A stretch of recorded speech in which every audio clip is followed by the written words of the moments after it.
qu'est-ce que tu as pensé de FF16? Alors, parce que FF16, c'est un putain de jeu qui coupe le public en deux. Donc, vas-y, dis-nous tout. Bah écoute, moi j'aime pas trop jouer dans le noir. Voilà, je résume. Okay. Le jeu est dans une obscurité totale constante. Alors ok, c'est le concept, mais j'en ai rien à foutre de son concept. Je veux dire, moi j'ai pas envie de jouer dans le noir. On comprend rien de ce qui se passe parce que c'est dans l'obscurité continuelle. Le système de combat, c'est un mec qui a travaillé sur DMC, mais il a fait que travailler dessus. Exact. Enfin, il a été l'un des game designers de DMC, en fait. DMC 5. Bah, c'est pas Itsuno, hein. Ouais. Oui, c'est ça, ouais, exactement, tu vois, et ça se sent. Itsuno reste en gros, il a pris ce qui était le battle designer. Mais c'est pas ce qui est le plus jouissif à jouer, tu comprends ce que je veux dire.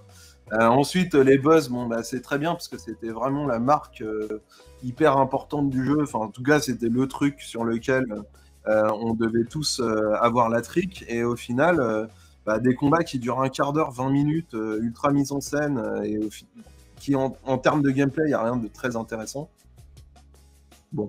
Donc, dans la globalité, je vais pas dire que j'ai détesté, je vais dire que c'est de la merde, voilà, parce qu'en plus c'est produit par l'équipe d'un abruti qui pense avoir tout compris aux jeux vidéo, alors qu'il a rien compris. Je vois bien tourner tout un tas d'équipes pour pouvoir faire son truc et pour pouvoir s'introniser lui-même pendant quelques années comme on va dire le grand nouveau Manitou de l'FF et qui s'est cassé les dents comme une merde. Qu'il avait l'impression que faire un jeu offline après faire un jeu online, c'était la même chose. Il s'était déjà planté, alors pas lui, mais Square Enix s'était déjà planté sur la question avec FF12, c'est-à-dire de penser à un jeu online et finalement faire un jeu offline. Les versions offline.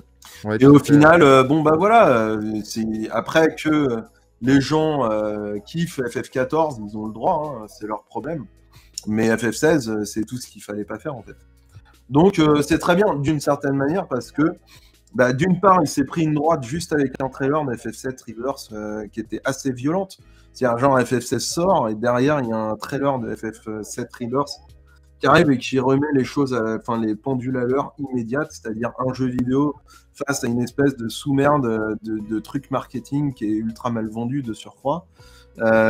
Et en face, ça peut permettre aussi peut-être à Square Enix de réfléchir et de se dire que sur 2 échecs de suite en numéroté, donc c'est-à-dire 15 et 16, pas en vente, hein. J'insiste pas en vente, mais en termes artistiques, peut-être qu'il faut faire autre chose, peut-être qu'il faut arrêter de prendre le premier connard qui vient dans les couloirs pour lui confier un Final Fantasy aussi, peut-être. Peut-être qu'il faut délocaliser aussi, peut-être qu'il faut faire un peu plus confiance aux prestataires, moins faire les trucs in-house parce qu'ils n'ont plus les moyens, ou parce qu'ils n'ont pas les moyens en termes de studio, c'est-à-dire d'effectifs. Peut-être qu'ils vont revenir aussi là-dessus, c'est-à-dire pendant des années, ils ont fait bosser des studios étrangers, notamment, sur des Final Fantasy, et que bah, ça s'est viandé à chaque fois parce qu'ils ont joué leur japonais, donc c'est-à-dire leur connard, avec tout ce qui est occidental. Peut-être, je ne sais pas. Seul l'avenir nous le dira. Ce que je peux te dire, en tout cas, sur FF16, c'est que c'est de la merde. Voilà.